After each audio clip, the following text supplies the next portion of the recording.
Snapchat Spotlight is a key feature of the app and cannot be completely disabled, but you can take steps to limit its visibility and interaction.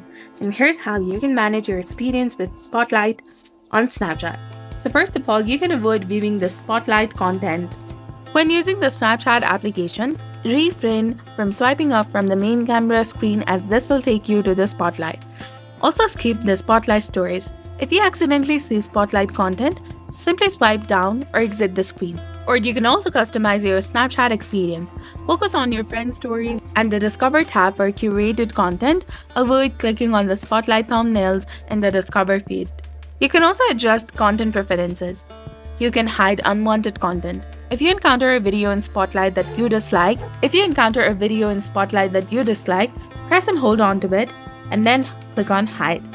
Over time, Snapchat will show you less similar content, making your Spotlight less intrusive.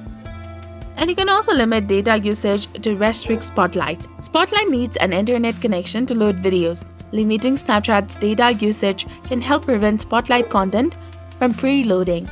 So you can go to your phone settings, navigate to the apps, and then search for Snapchat application. Click on mobile data and then disable the background data or set a limit for Snapchat. After you do that, if you're overseeing Snapchat for a minor and you want to limit Spotlight, you can use a third-party parental controls app to restrict access to Snapchat or specific features. And if you find any Snapchat content inappropriate or bothersome, you can press and hold on to the video and then tap on Report and provide a reason. Snapchat uses these reports to improve your content delivery and remove harmful material. So while you cannot completely turn off Spotlight, these steps can help you reduce its presence in your Snapchat experience. So if you need further assistance, please like, share, and subscribe to our channel. Thanks for watching. See you in the next one.